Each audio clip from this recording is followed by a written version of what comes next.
Quantity की quality, तुझं त्याविषयी काय मत आहे? दोन्ही हवं.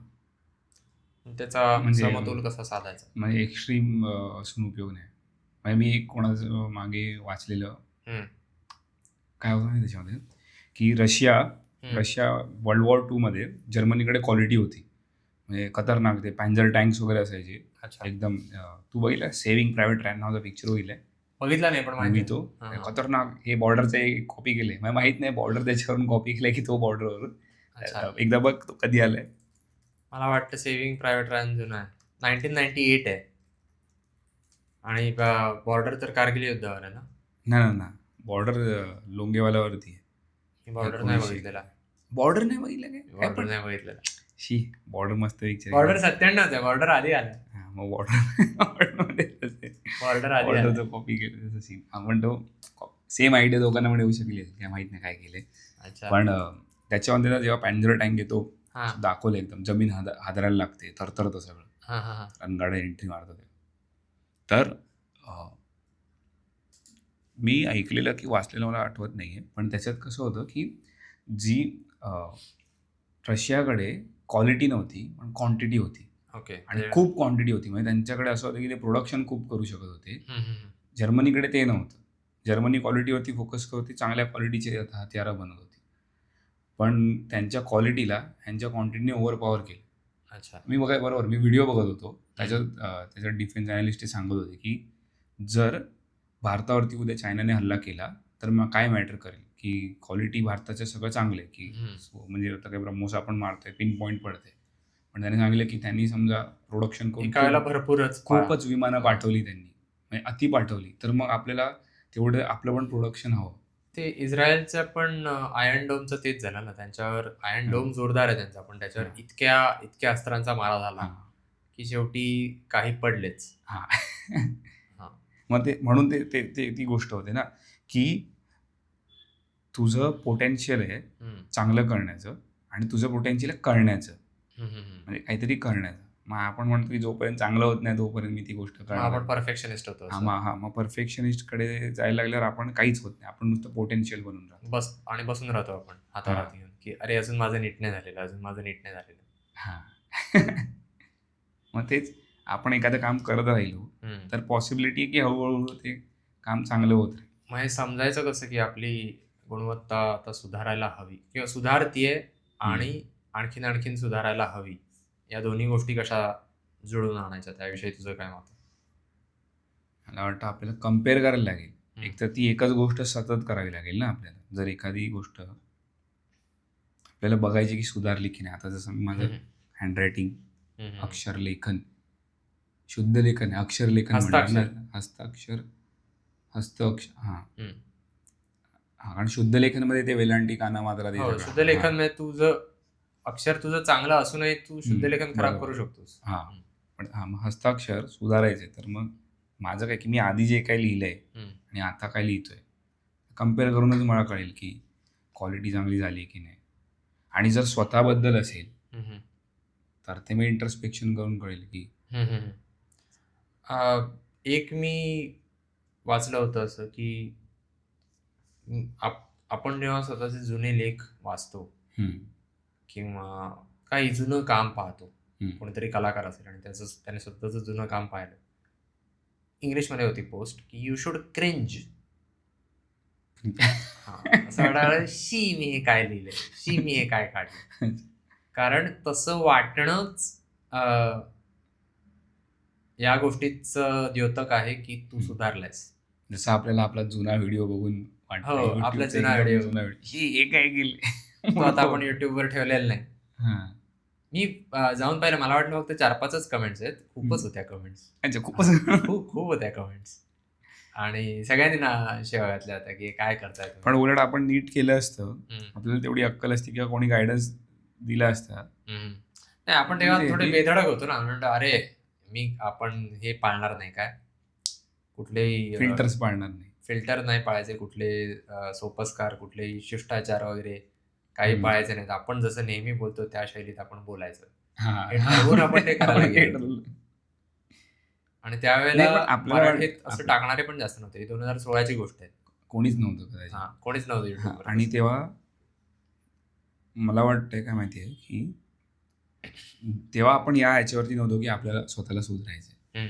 आपल्याला वाटत आहे आपण शहाणे आहेत. हां. हां, पण जेव्हा रिअलाईज होतं की अरे आपण चांगलं करू शकलो असतो, तर तेच आहे की मी तुला म्हणालो की दुसऱ्याने कोणीतरी सुचवण्यापेक्षा आपल्याला स्वतःलाच ते कधी वाटलं असतं हं, हं, हं. की सुधरूया, हं, पण ते हं. तेव्हा नाही वाटलं असं. एक मी विचारतो अशासाठी कारण जॉर्ज मॅक म्हणून एक माणूस आहे. त्याने सबस्टॅकवर टाकलं की so my essay on high agency is getting 200,000 monthly readers mainly from group chats 12 months later. त्याने एक लेख लिहिलाय आणि म्हणजे निबंध लिहिलाय आणि त्याच्यावर महिन्याला 2 लाख व्ह्यूज त्याला येत आहेत. 2 लाख Okay. येऊन वाचतायत वर्षभरानंतर सुद्धा. आणि तो म्हणतोय की 10 वर्षात त्याने जे काही लिहिलंय ते सगळं एकत्र धरून सुद्धा त्याच्यापेक्षा 100 पटीने जास्त रिस्पॉन्स त्याच्या त्या एका लेखाला येतोय. हां. तर मग तो म्हणतोय की 2 पद्धती असतात कॉन्टेंट सध्या तयार करायच्या. एक आहे ज्याच्यामध्ये तुम्ही भसाभस टाकत राहता आणि रोज आणि दुसरं आहे ज्याच्यामध्ये तुम्ही वेळ घेता हवा तेवढा आणि काहीतरी चांगलं तयार करता आणि ते लोकांना देता. तर जे भसावस टाकण्याविषयीचं आहे त्याचं त्याविषयी असं मत आहे की आज तुम्हाला दिवसाला 10-20 पोस्टी टाका तर तुम्ही रिलेव्हंट राहाल. मग उद्या तुम्हाला 40-50 टाकाव्या लागतील. मग नंतर तुम्हाला 400-500 टाकाव्या लागतील. याला काही अंत नाही. कारण स्पर्धा वाढत राहणार आहे. त्यात आता AI आहे. त्यामुळे क्वांटिटी सतत तुम्हाला देतच राहावी लागेल. आणि जर तुम्ही त्या वाटेने जायचं ठरवलं तर मग तुमच्याकडे पर्याय नाही. मग तुमचा बर्नआउट होईल. तुम्ही दमाल, थकाल आणि तुम्ही किती करणार शेवटी. त्याऐवजी वेळ घ्या आरामात आणि एक लेख आणि मग जे काय एकच काहीतरी करा पण चांगलं. म्हणजे जसं आता आपण युट्यूबचा व्हिडिओ अपलोड करतो युट्यूबवरती, एकच करा. पण आपल्याला युट्यूब कडून पण ते प्रॉब्लेम होतो ना की तुम्ही दर आठवड्याला एक पर्टिक्युलर टाइमला टाकताय, तर ती वेळ तुम्ही अल्गोरिदम आपल्याला अडकवतो त्या ट्रॅकमध्ये की मग नाही. त्यांना अडकवलं ना. आपण ठरवलं समज की आपण महिन्याला एकच व्हिडिओ टाकूया, क्वालिटी एकदम खतरनाक देऊ, पण मग युट्यूब त्याला पनिश करतो. म्हणजे कधी पनिश करतो जर तू आधी काहीतरी तुझं वेगळं वेळापत्रक असेल तर. तू समजा आपण उद्या नवीन युट्यूब चॅनल सुरू केला आणि पहिल्यापासून आपण हा नियम ठेवला की बाबा मी महिन्याला एकच टाकणार, तर युट्यूबला काही अडचण नाही. आपण असे बरेच जण आहेत जे महिन्याला एकच टाकतात. ओके. पण माझं असं म्हणणं असं नाही की आपण तसं करायला हवं. मला वाटतं आता आपण जेवढं करतोय ते आपल्याला शिस्त लागण्याच्या दृष्टीने गरजेचं सुद्धा आहे. कारण जर आपण म्हणालो की महिन्यातनं एकच करू तर आपण निवांत होऊन जाऊ. याचा अर्थ असा नाही की आपली गुणवत्ता सुधारेल. आपण फक्त जास्त आळशी होऊ याची शक्यता मला जास्त वाटते. त्यापेक्षा मग आपण आठवड्यातनं जे 2 व्हिडिओ देतोय त्याच्यात एकतर आपण दोघं बोलत असतो किंवा कधी-कधी आपल्याला हवे असतात ते पाहुणे बोलावून आपण त्यांच्याशी बोलत असतो. ते मला वाटतं तो चांगला काय म्हणूया म्हणजे त्या निमित्ताने आपण काहीतरी वाचतोय आणि येऊन त्यानिमित्ताने आपण वेळ पाळतोय. आपली शिस्त कायम राहते की नाही सोमवारी टाकायचंच आहे, शुक्रवारी पण टाकायचंच आहे, तर आपण वाचत राहतो. आणि त्याचं आता प्रेशर नाही वाटत ना की हे करायचं की पाहुणे आले, पाहुणे कुठल्या एखाद्या विषयावर आपल्याला पाहुण्यांशी बोलायचंय, त्यानिमित्ताने त्यांच्याशी बोललो, सोमवारी किंवा शुक्रवारी टाकला त्यांचा व्हिडिओ, उत्तम. आणि समजा नाही आले तरी आपलं बोलणं चालूच राहतं. आपल्याला आधी तो कसा समतोल साधायचा कळत नव्हतं. आपण म्हणत होतो की अरे पाहुण्यांना कधी बोलवायचं आणि आपण आपापसात कधी बोलायचं. महिनाभर आपलं थांबूनच राहिलं होतं मनाचे श्लोक. कारण आपण पाहुण्यांच्या मागे लागलो होतो. पण आपल्याला ती लक्षात घ्यायला हवं होतं की ते स्वातंत्र्य आपल्याकडे आहे, आपलाच चॅनल आहे की भसाभस पाहुणेच बोलवायला हवेत असंही नाही. म्हणजे बोलवले सगळे चांगले होते, पण त्याचा आपण आपल्या डोक्यावर प्रेशर घेण्यात काय अर्थ नाही. पाहुणे जेव्हा आपण बोलतो तेव्हा एक गोष्ट अशी होती की आपण फक्त ऐकत असतो आणि बहुतेक वेळा आणि आपण त्यांच्या रिलेटेड गोष्टी वाचतो, पण आपण खूप वाचत नाही. म्हणजे जसं मनाच्या श्लोकावरती आपल्याला काय बोलायचं आहे तर आपण त्यासाठी आपल्याला वाचावं लागतं किंवा त्या निमित्ताने आपल्याला वाचावं लागतं किंवा त्या निमित्ताने तोवर आपण जे वाचलेलं असतं त्याचा आपण संबंध जोडायला शिकतो. की अरे हां, ते कनेक्ट करतो. ते पाहुण्यांच्या वेळी एवढं होत नाही, कारण आपण त्यांच्याशी बोलत नाही. थेट बोलत असताना होत नाही. हं. आणि नंतर विचार करतो काही आपण. लोक मला बोलले की तुम्ही तोडत का नाही पाहुण्यांमध्ये प्रश्न हम्म. का नाही विचारत. हम्म, तर ते हम्म, आपलं ठरलंय की यार समोरच्याची लिंक लागली असताना त्याला हो. मध्येच तोडायचं नाही. आणि माझ्या म्हणजे आपल्या वैयक्तिक आयुष्यात पण तेच पाळायचं की समोरचा बोलतोय तर पूर्ण ऐकायचं, कारण आपल्याला घाणेरडी सवय आहे. हम्म. कोणाला पण बोलू द्यायचं नाही पूर्ण. प्रॉम्प्ट करायचं. एक कारण आता ते लक्षात यायला लागलं की जर पुढच्याला आपण त्याचा अख्खा मुद्दा पूर्ण करू दिला, कारण आपल्याला त्याच्या पहिल्या वाक्याने आपल्या डोक्यात काहीतरी येतं, पण त्याने पहिलं वाक्य ते म्हटलेलं असतं कारण त्याला काहीतरी 5व्या किंवा 6व्या वाक्यात त्याचा मुख्य मुद्दा मांडायचा असू शकतो. त्यापेक्षा त्याला बोलू दे, म्हणजे विषयांतरही होणार नाही आपलं. असं नाही की आपण तोडायला नकोच अजिबात, पूर्ण वेळ त्याचंच व्याख्यान किंवा त्याचंच प्रवचन व्हायला हवं. जर तो चांगला सांगत असेल तर गप्प बसावं आपण. पण कधी कधी ते संभाषण तेवढं रंगात यायला, पाहुण्याला पण योग्य दिशा मिळायला की बाबा तूच विषयांतर करू नकोस, तसंही कधीतरी होऊ शकतं. पण तो शिकण्याचा भाग झाला. ते आपल्याला सुद्धा करून करून कळेल की कसं करावं. मी हे मांडलं याच्यासाठी कारण माझ्या मनातही विचार हाच येतोय सध्या की आपण आता हे मनाचे श्लोक वाचतोय आणि मग त्यानिमित्ताने आपली जी चर्चा होते ती होते, किंवा नंतर मग आपण पाहुणे सुद्धा बोलवतो. तर डोक्यात असं अजिबात राहायला नकोय मला की प्राधान्य व्हिडिओ टाकण्याला आहे म्हणून काही करून कसंही करून टाकायचंच. बरोबर.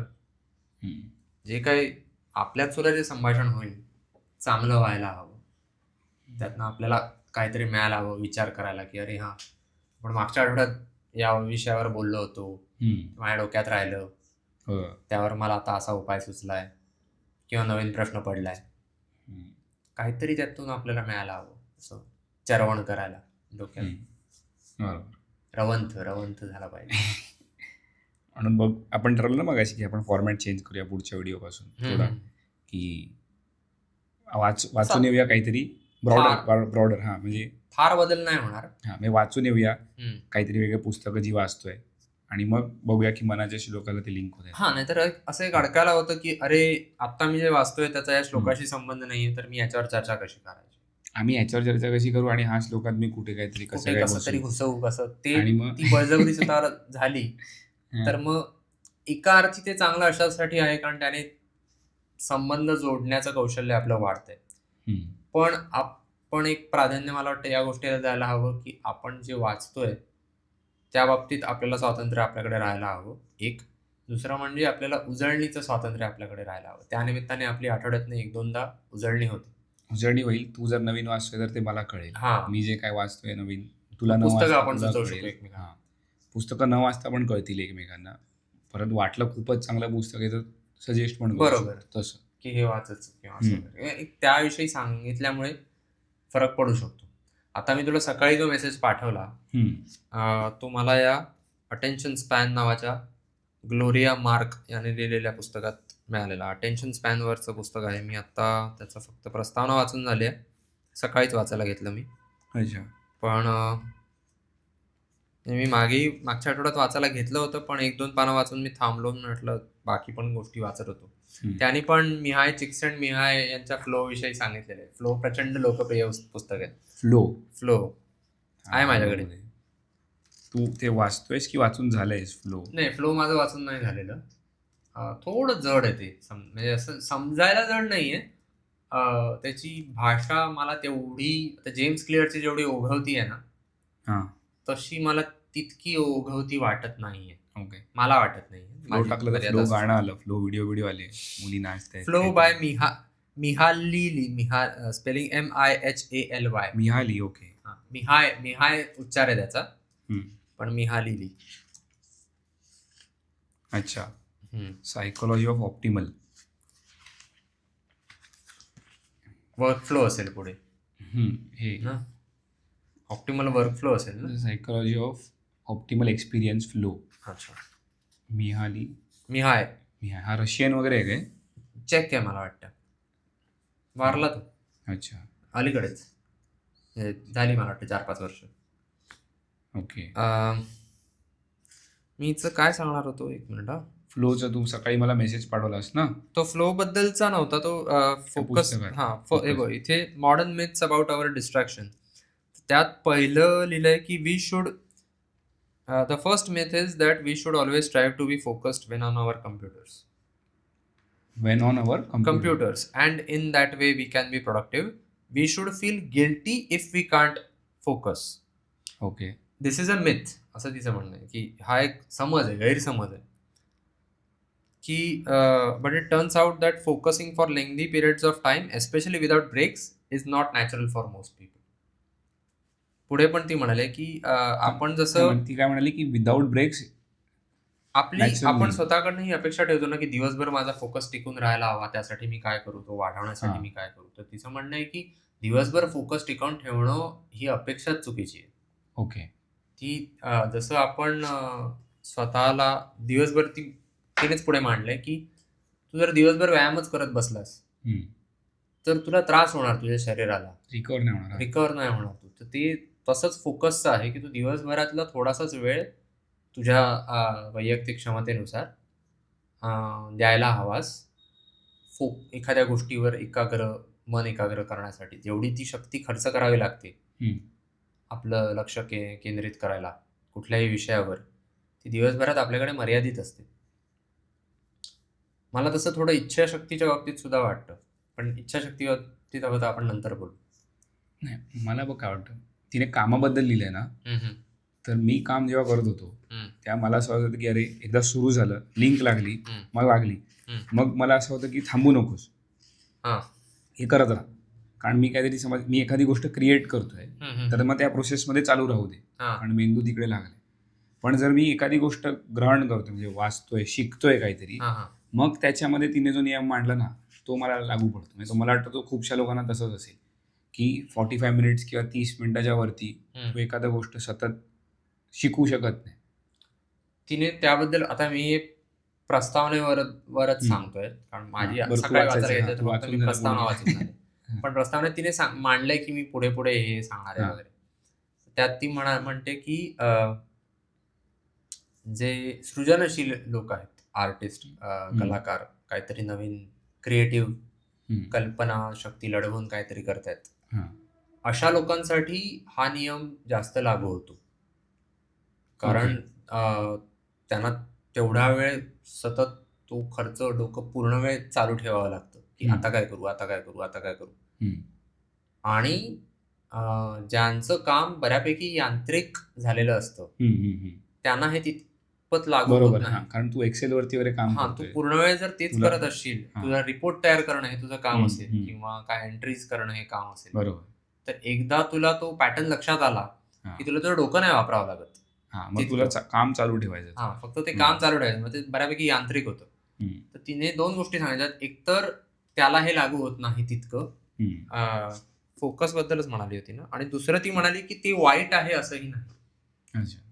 रोट ऍक्टिव्हिटी आपल्यासाठी वाईट आहे हा एक समज आहे, ते चांगलं नाहीये, कारण रोट ऍक्टिव्हिटी आपल्यासाठी महत्वाची असते. थोडक्यात यांत्रिक गोष्टी काहीतरी आपण करायला हव्यात ज्यांचा आपल्याला,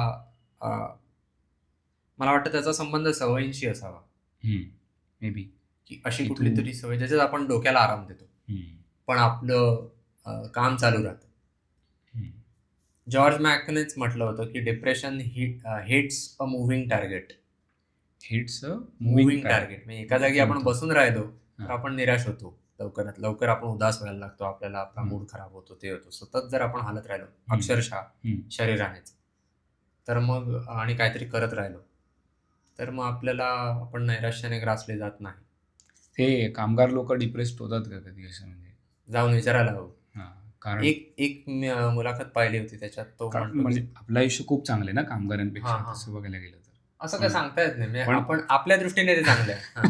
हो, पण आपल्या दृष्टीने चांगलं आहे, पण मग ते डिप्रेस होतात का ह्याच्यावरती काय? आपल्याला ती लहानपणी एक गोष्ट सांगायची आठवते. एक कोणीतरी माणूस प्रचंड श्रीमंत असतो आणि असा लठ्ठ बिठ्ठ झालेला असतो, आणि दुसरा एक माणूस शेतमजूर असतो आणि तो एकदम हट्टाकट्टा असतो, आणि श्रीमंत माणसाला सगळ्या प्रकारच्या व्याधी जडलेल्या असतात. मग असं मी हे नाही म्हणणार की श्रीमंत होऊ नये किंवा हे मला पटणार नाही. पण माझं म्हणणं आहे फक्त की तो डिप्रेस होतो का, कारण तो अंग मेहनत मेहनत करतोय, तर मग त्याला म्हणजे आपण जर पैसे कमवत असू तर आपण पण अंग मेहनत करायला त्याचं मानसिक स्वास्थ्य आपल्यापेक्षा जास्त चांगलं असू शकतो. असं नाही की त्याच्या आयुष्यात आव्हानं नसतील. आव्हानं त्याची कार असतील, आपल्यापेक्षा कदाचित जास्तही असतील. हां. पण मानसिक संतुलन तो स्वतःचं टिकवून ठेवू शकतो का? कारण त्याने शरीराने बऱ्याच गोष्टी सहन केलेल्या आहेत आणि त्याची त्यामुळे सहनशक्ती वाढलेली आहे. असू शकतं So की यार त्याच्या शरीरावर मी जो हे त्याचा- करतोय तर हे हां, काय आहे? हां. हां.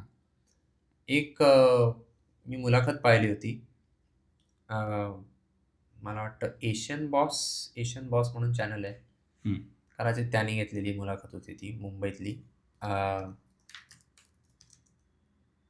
त्या माणसाने भरपूर काय काय सांगितलं की आमचं आयुष्य कसं आहे. म्हणजे एक रस्त्यावरच्या लोकांना पकडून मुलाखती घेतात की आयुष्य कसं आहे, खर्च कसा भागतो वगैरे वगैरे, असं साधारण काहीतरी विषय होता. त्याने बऱ्याच गोष्टी सांगितल्या की ही आव्हानं आहेत, या अडचणी आहेत, असं होतं तसं होतं, काय काय काय काय. आणि मग सगळ्यात शेवटी त्याला त्या रिपोर्टरने प्रश्न विचारला की आर यू हॅपी, सुखात आहेस का? तो म्हणाला आनंदात राहावंच लागतं, माझ्याकडे पर्याय नाही, मी अर्थातच आनंदी आहे, आनंदी नसून मला कसं चालेल. हे मी नाहीतर रस्त्यावरचे रस्त्यावर एक माणूस तो भेटलेला होता, तो म्हणाला की माझ्याकडे पर्याय नाही. म्हणाला गरीब, त्यांनी सांगताना असं सांगितलं, गरीब माणसाकडे पर्याय नसतो आनंदी राहण्यावाचून, नाहीतर आम्ही ठिकाणी आम्ही जगणार कसे. जे आहे त्यात आनंद मानायलाच हवा. तर ते नुसता तो विचार की अरे आपल्याकडे आनंदी राहणं हाच आपल्याकडे एकच पर्याय आहे. खिन्न मनस्थितीत राहणं ही लक्झरी आहे, चैन आहे. हा एकदम वेगळाच विचार आहे ना. म्हणजे हा एका अर्थी वाईटही आहे, पण एका अर्थी चांगला पण आहे. असं नाही वाटत? असं की ऑप्शनच नाही असं आहे का? म्हणजे त्याने काय केलंय, त्याने आपण जेव्हा म्हणतो ना की जर आपल्याला एखादी गोष्ट करायची आहे, तू मला सांगितलं होतंस काय, burn the ships and cut the ropes. Cut the ropes हे म्हणाले माझे सासरे. बर्न द शिप्स हे कट द रोप्स ते तानाजी मालुसरे. त्यामध्ये माझे सासरे म्हणाले, तिकडे असं प्रोवर्ब नाहीये कोणता. Okay okay. प्रोवर्बच म्हणतात ना इंग्लिश, अशी कोणी म्हण नाहीये त्याच्यामध्ये. बर्न द शिप्स ते कोणी हल्ला केलेला बघ, तो कोणीतरी स्पॅनिश होता, ॲडमिरल त्याने ना. मी असो, पण मुद्दा हा की कुठलाही बॅकअप तुम्ही तुमच्याकडे ठेवू नका, दुसरा काही पर्याय ठेवू नका. म्हणजे जो एक पर्याय आहे त्याच्याच मागे तुम्ही लागाल. तर त्याने मला वाटतं मनस्थितीच्या बाबतीत ते केलेलं आहे. मी स्वतःकडे दुःखी होण्याचा पर्यायच ठेवलेला नाही. असू शकतं, मी सुखातच राहणार काही झालं तरी. बंद शिपचं सांगून टाकते ते काय स्पॅनिश माणसाने, कोणी नाव काय वेगळंच यायचं, Hernan Cortez, Spanish. Burn the ships. मेक्सिकोमध्ये जेव्हा तो गेला तेव्हा त्याने सगळ्यांना सांगितलं, ऑर्डर दिली की बोटी जाळून टाका, जिंकायलाच पाहिजे आता. अच्छा. नो प्लॅन बी. म्हणजे आपल्याला पिंपळे सांगत होता की तुमचा प्लॅन बी हवा बिझनेसमधून निघण्यासाठी.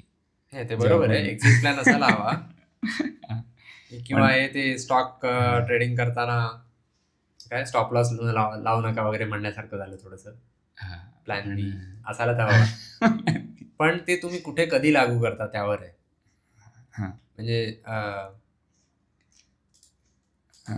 व्हॉट इज ॲट स्टेक हा विचार केला की पण मग इथे तर खूपच जास्त स्टेक होते यार. आणि जेव्हा बोटी जाळल्या किंवा त्या तिकडे सूर्याजी माणूसाने जेव्हा त्याने सुद्धा ना दोरखंडाने कापले, तिथे तर डायरेक्ट जीव ह्याच्यावर होताच ना. मग तेच नाही, म्हणून तर त्यांनी केलं ना ते, की तुम्ही असेही माराल नाही तसे माराल, मग आता लढून मारा. एक त्याने ते वाटाघाटी करायला काही पर्याय ठेवलेला नाही. मला वाटतं ते मनस्थितीच्या बाबतीत आहे की आपण स्वतःला दुःखी होण्याचा, उदास होण्याचा, निराश होण्याचा पर्यायच ठेवला नाही. आपण जर स्वतःला सांगितलं की सांगून होणार नाही, तो ऑप्शन ठेवला, पण ते रुजवायला हवं ना मूल्य. ती मानसिकता मनात रुजवायला हवी की माझ्याकडे दुःखी होण्याचा पर्यायच नाही, कारण मी उदास होत बसलो तर त्यात माझा वेळ चिकार वाया जातोय. मग मी घर कसं सांभाळणार. एक गॉन विथ द विंड नावाचा सिनेमा आहे, बघितलायस तू? माझ्याकडे मी सिनेमा सीडीज आहे त्याचे, तो मोठा सिनेमा आहे, कारण तीन ते पुस्तकावर आधारित आहे. मला पुस्तक पण वाचायचंय. पण त्याच्यात जी लीड ॲक्ट्रेस आहे ती प्रचंड स्वार्थी असते, प्रचंड अक्कलपोटी असते, पण ती स्वतःचं अख्खं साम्राज्य उभं करते. सिव्हिल वॉरच्या काळातला आहे. मी ते बघितलेलं की ती श्रीमंत असते हां, आणि असते, मग असते. तिची परिस्थिती एकदम हो, वांदे होतात सिव्हिल वांदे वॉरमुळे. होतात. हां. की अमेरिकन सिव्हिल वॉर, त्यांचं यादवी युद्ध, हं. नागरी युद्ध काय त्याला म्हणतात ते. ते यादवी झालं. युद्ध, यादवी युद्ध म्हणतात. यादवी म्हणतो आपण, नागरी युद्ध म्हणतो आणि यादवी म्हणतो. अच्छा. तर ते झाल्यानंतर ती असते प्रो स्लेव्ह कम्युनिटीमधली ना, ओके. म्हणजे प्रो स्लेव्हरी कम्युनिटीमधली मला वाटतं. तर ती त्यांची बाजू हरते अर्थात, हं. आणि मग हिच्यावर वाईट अच्छा, परिस्थिती ती वगैरे. म्हणजे स्लेव्ह पाहिजे असं हां, असते. ओके. स्लेव्हरी हवी हां, असणारे ओके. जी बाजू असते अच्छा, त्याच्या बाजूला. त्या कम्युनिटीमधली ती असते. आणि तो जर ओके. तू सिनेमा पाहिलास ना, तर त्याच्यामध्ये म्हणजे तू बघून तुला आश्चर्य वाटतं की बाबा नेमकं काय यांना दाखवायचंय काय वगैरे असं. की स्लेव्ह तिच्याकडची असले जी पाहिजे काळी म्हणजे हां. एक नोकर असते. हं.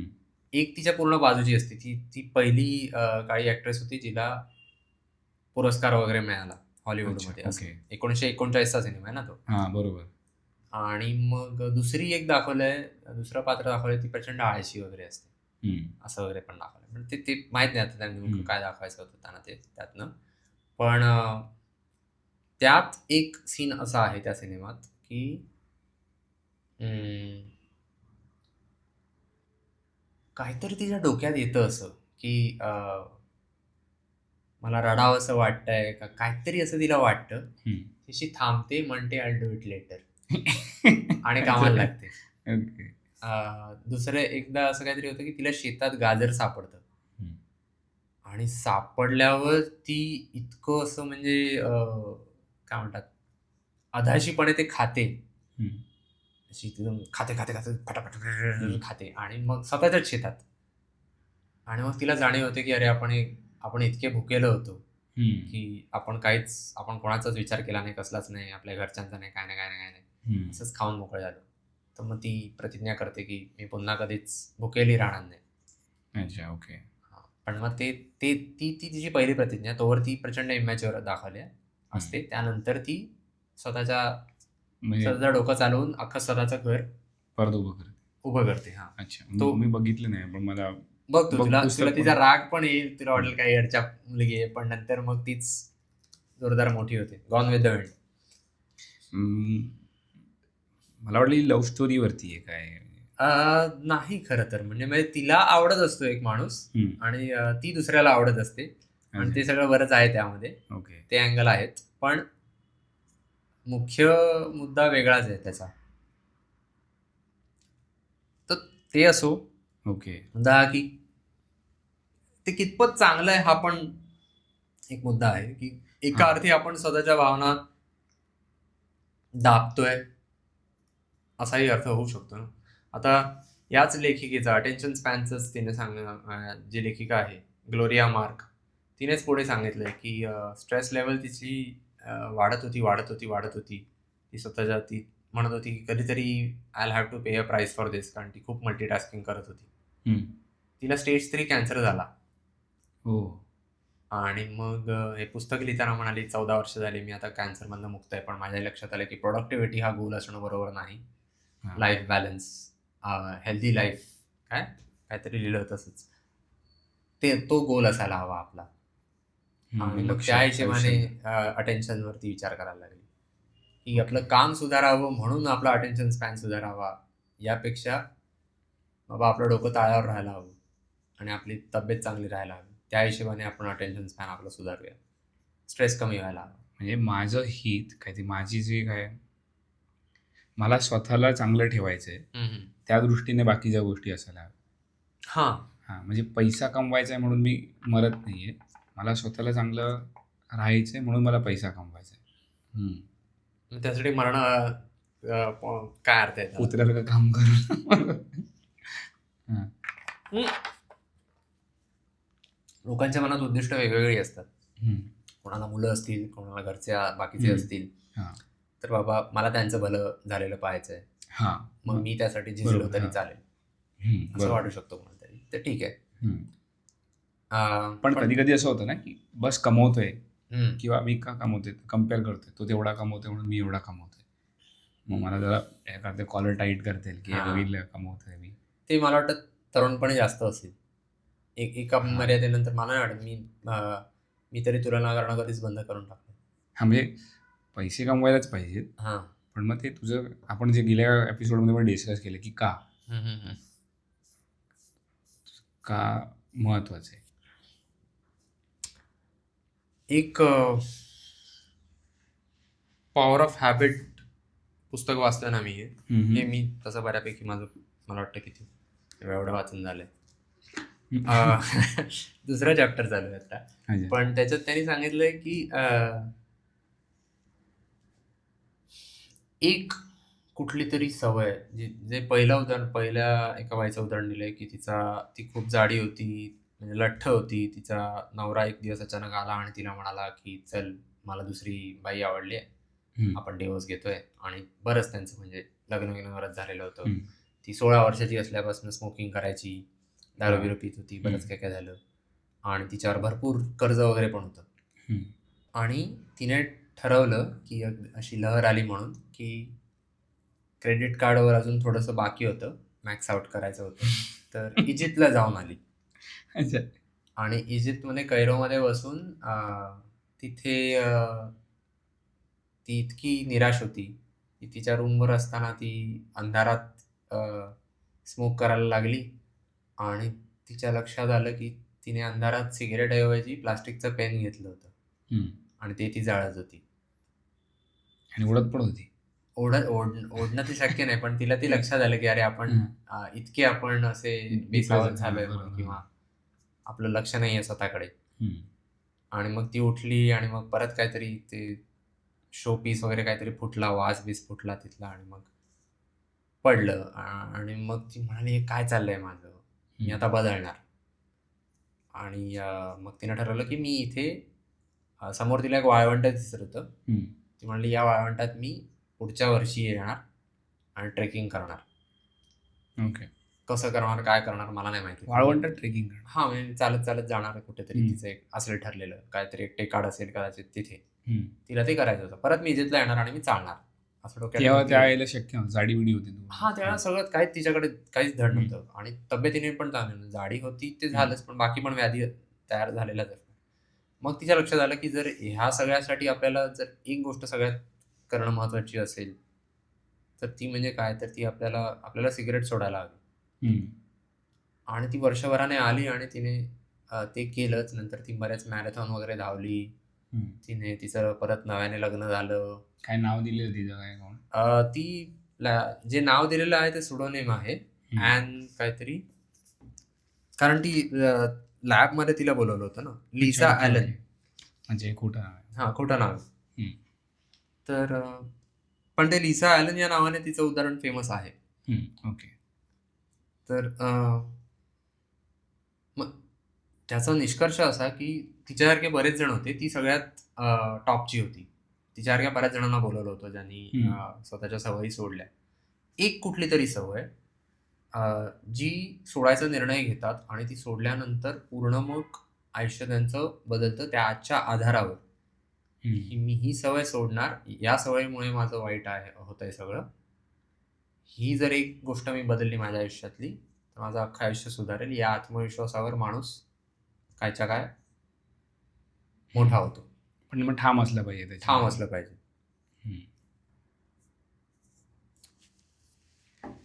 आपला पुढचा जो श्लोक होता त्याला पण रिलेट करते ही जी स्टोरी मगाशी सांगितलीस की काय आहे तो 43वा श्लोक. हो,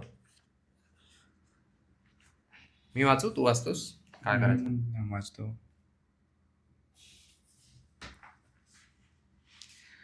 मना सज्जना एक जीवी धरावे, जनी आपुले हित तुवा करावे, रघुनायका वीणा बोलो नका हो.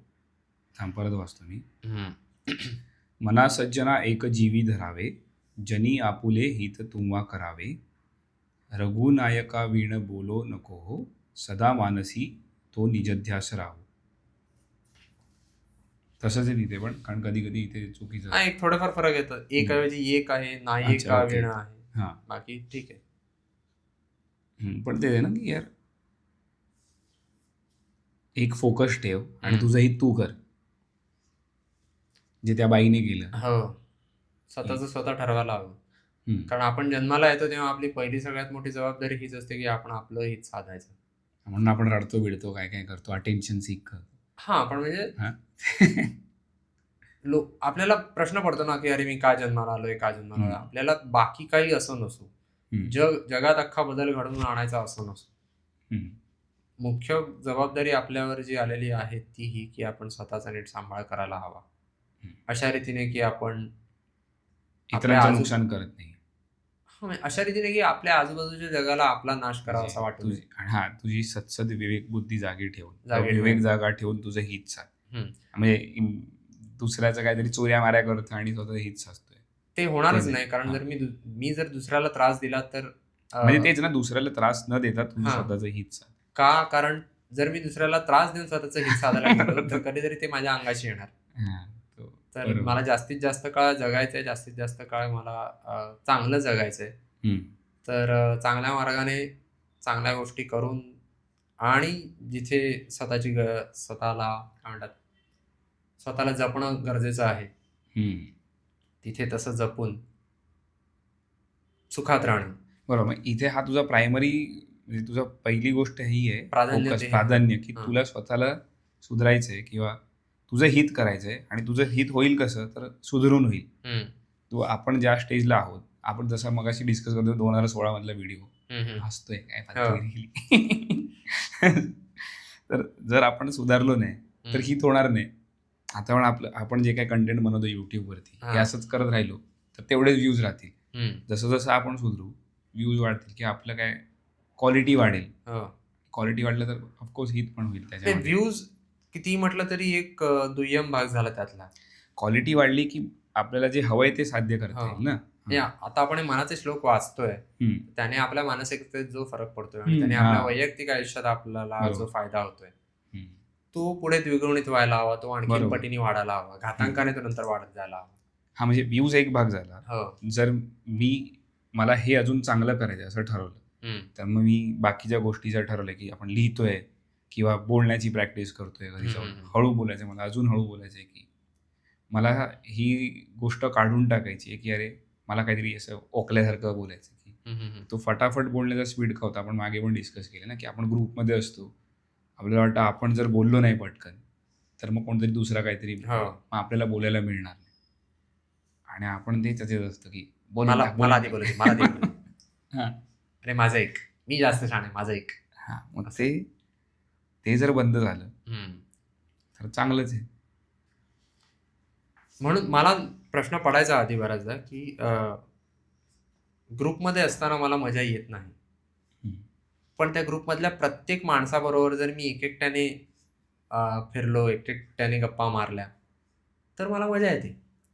मला माझे तेच सगळे मित्र जे एकट्याने आवडतात, ते ग्रुपमध्ये असताना मला असं नाही की मजा कधीच येत नाही, पण तेवढी येत नाही. कारण तुझ्या अपेक्षा तेव्हा चुकतात. की तू ग्रुपमध्ये असताना सिरियस विचारांवरती जातो. मित्रांचा ग्रुप असेल तर त्यावेळेला बंकस करायच्या वेळेला बंकस केली पाहिजे. तर त्याच गोष्टी होतात. पण म्हणून बघ फरक पडतो. ऑफिसमध्ये जेव्हा तू मीटिंगमध्ये बसतोस ना, एकदम सिरियस असतात, सिरियस गोष्टी व्हायच्या असतात आणि तिथे होतात कारण सगळेच त्याच मानसिकतेने आले असतात. इथे तुझे मित्र काही त्यांची मेंटॅलिटी नसणार की काहीतरी सिरियस बोलायचं, टाइमपास करायचं त्यांना कुठेतरी.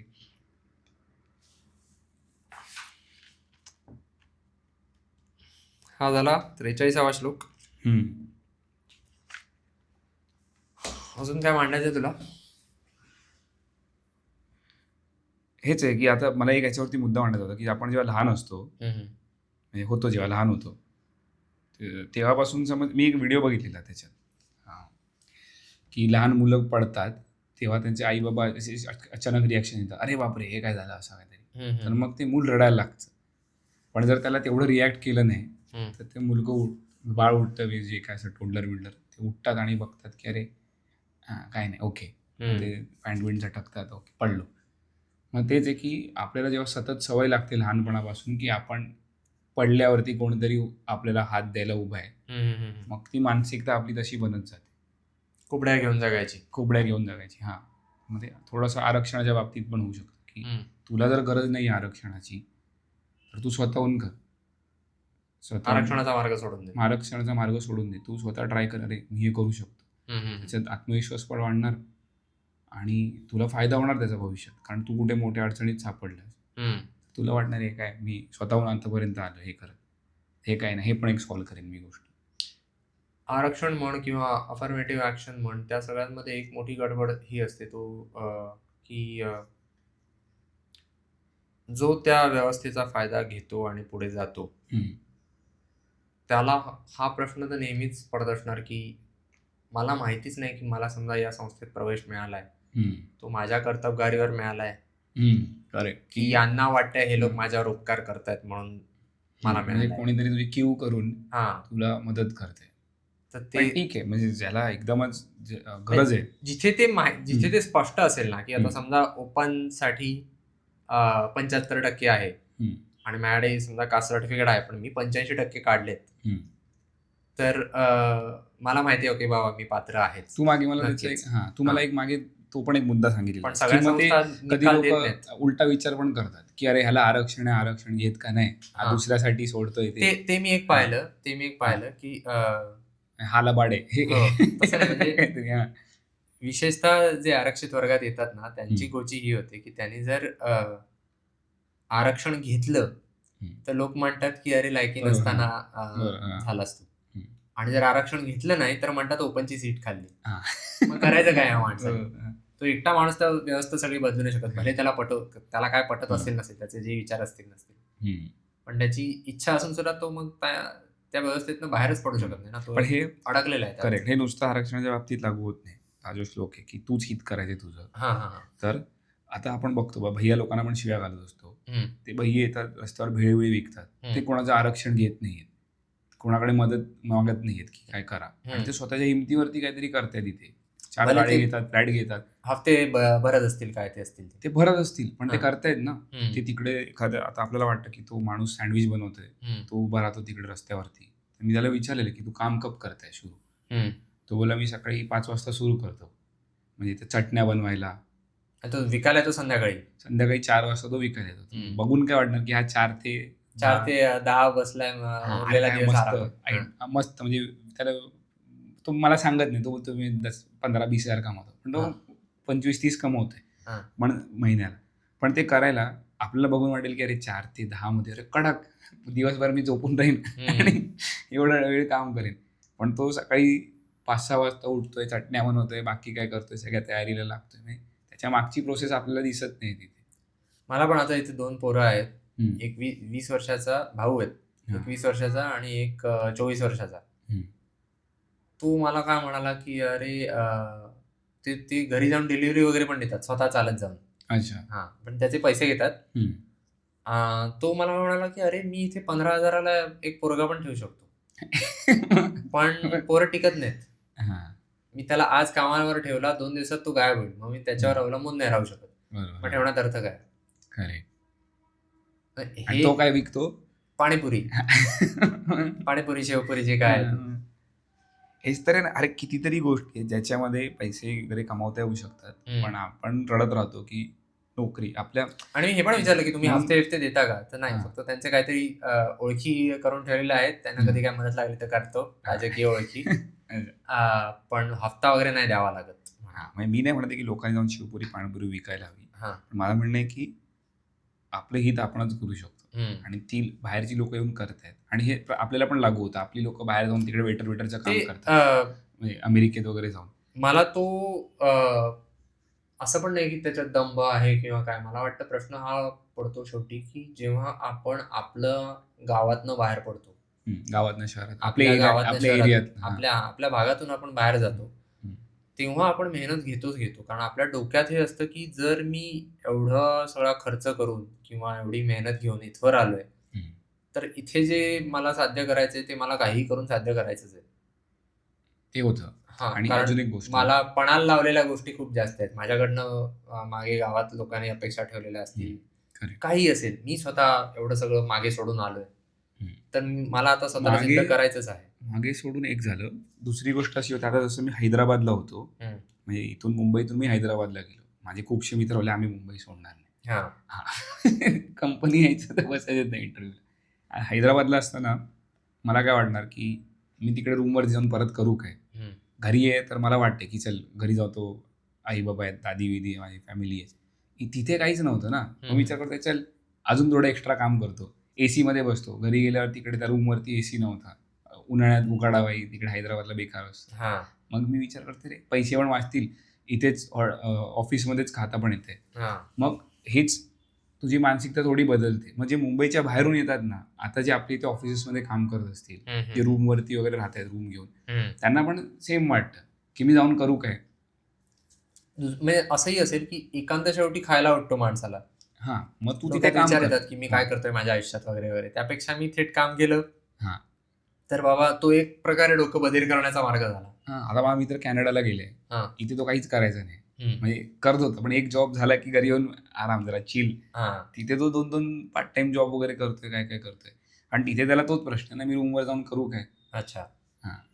तर तेच म्हणजे शेवटी आपण जेव्हा आपल्या गावातनं बाहेर पडतो, आपल्या ओळखीच्या जागेतनं, एका अर्थी आपल्या कम्फर्ट झोन मधनं बाहेर पडतो, तेव्हा आपण मागे लागतो स्वतःच्या की नाही नाही आता इथवर आलोय तर मला काही करून झक मारून मला म्हणून मेहनत घ्यायलाच हवी. कदाचित म्हणून आपल्या आधीची जी पिढी आहे ना, आपल्या आई बाबांची, म्हणजे जे गावावरून वगैरे इकडे आले, त्यांनी खूप मेहनत केली जास्त. कारण त्यांच्या दृष्टीने ते गाव सोडून इथे आले होते. आपण इथेच वाढलोय, आपण मजेत चिलत. कारण त्यांनी इथे आले, मग त्यांनी घरं वगैरे बनवली, ते घर घ्यायला मेहनत केली. तेव्हा आपल्याला वाटतं की आता महाग आहेत, पण तेव्हा पण काही स्वस्त नव्हती. हेच मला वाटतं बाकीच्यांच्या पण बद्दल लागू होतं, जे आपण म्हणतो की मराठी मागे, पण जी लोक इथली वाढली आहेत, गुजराती वगैरे बाकी पण असतील, त्यांच्या पण तेच असणार. जेवढी मेहनत त्यांच्या आई बाबांनी केली तेवढं ते नाही करत आहेत. ते जर इकडनं दुसरीकडे गेले, आता इथे मुंबईत वाढलेली मुलं अमेरिकेत जातात, तिकडे भरपूर मेहनत घेतात, आणि ते त्यात चुकीचं काही नाही, त्यात दांभिक काही नाहीये, तसंच वागतात लोक. म्हणजे जे आपण म्हणतो की आता तू भैया म्हणालास, ते इकडे येऊन काम करतात, ते त्यांच्या गावात चिल असणार, त्यांच्या गावात सुस्तावलेले असणार. स्वतःच्या भागात प्रत्येक जण सुस्तावलेला असतो. पण मग मुद्दा तोच आहे की तू स्वतः हित करू शकतोय, स्वतःचं हित आपण साधू शकतो, फक्त तुझ्यावरती साधायला हवं. पण ते तुझ्यावरती की तू कोणत्या मार्गाने साधतोय. तू तुझ्या तिथे राहून साधतोयस की मग तू दुसरीकडे जाऊन साधतोय. जर मी स्वतःच्याच गावात राहून, स्वतःच्याच भागात राहून मी काहीतरी मोठं करून दाखवलं, तर मग माझ्या मनाचं काय म्हणतात, मनाची शक्ती म्हण किंवा काय, किती मोठं असेल. मग त्याच्यात अजून एक गोष्ट येते, मना बोलणे नीच शोषित जावे. कारण तू स्वतःच्याच भागात राहून जर काय वेगळं करायला जातो ना, तर लोक वेड्यात काढतात. जसं खूपशी उदाहरणं असतील. कारण आपल्याला पहिलं वाटतं आपले मित्र काय म्हणतील, किंवा हा काय म्हणेल, तो काय म्हणेल, हे लोक काय म्हणतील. याच्यामध्येच ते काही अंशी मला वाटतं जसं वय वाढत जातं ते कमी होत जातं. कारण एकतर आपण तेवढं मित्रांना भेटत पण नाही जेवढ्या आधी भेटायचं, आणि आपले मित्र पण मॅच्युअर होतात. आणि आपले मित्र पण मॅच्युअर होतात. अरे करतोय चांगलं आहे, मला पण करायचंय, मला सांग मी कसं करतो, असं पण व्हायला लागतं. किंवा ते करतोयस उत्तम, आणि मग ते असे सल्ले द्यायला सुरुवात करतात की आपल्याला वाटतं अरे उगाच सांगितलं याला. आता मी सांगितलं युट्यूब चॅनलवरती हे सुरू करतोय, 10 वर्षापूर्वीच केलं असतं, मित्रांनी टरवडवली असती. पण आता ते म्हणतील की ओके चुका होत आहेत, काहीतरी कर, इम्प्रूव्ह करत राहा, कुठून तरी प्रोत्साहन मिळत राहतं आपल्याला. ते पण आपण डोक्यात असतं. तो एक अली अब्दालचा व्हिडिओ आहे, त्याच्यात तो म्हणाला होता की आपण लोक युट्यूब चॅनल सुरू करत नाहीत, करायचं असून सुद्धा, कारण त्यांना भीती वाटते की माझ्या घरचे, माझे मित्र वगैरे व्हिडिओ बघतील, काय म्हणतील. कोणी व्हिडिओ बघणार नाहीये तुमचा एक व्हिडिओ बघतील, 2 व्हिडिओ बघतील कुतूहल म्हणून, पुढचे सगळे व्हिडिओ बघणं सोडून देतील, कोणी बघणार नाहीये. तुम्ही त्यांच्यासाठी हा व्हिडिओ तयार करत नाहीये, तुम्ही बाकी जगासाठी करताय. बस तो 2 मुद्दे मला मांडायचे होते, ते 2 मुद्दे मला मांडायचे होते याच्यावर. ठीक आहे, चालेल. पुढच्या वेळी आपण फॉर्मॅट बदलून, तू आता जशी पुस्तक वाचलीस ना, ती बोललास तसंच करूया. चांगलं झालं की आपण म्हणजे आपण जे वाचून येतो त्या वेळेला त्याचा श्लोकाशी संबंध असेल नसेल, आता आजचा होता थोडा निघाला, म्हणजे आपण लिंक करू शकतो. जर जमलं तर उत्तम, नाही तर नाही. त्यानिमित्ताने आपलं वाचन चालू राहील. आणि नाही जमलं तर आपण आधी जे श्लोक वाचलेत ना, त्याची पण उजळणी होईल की अच्छा ही मुद्दा इथे लागू पडतो, हा मुद्दा बरोबर. इथे कनेक्ट करता येतो. बरोबर. चालेल. ठीक आहे. डन. डन.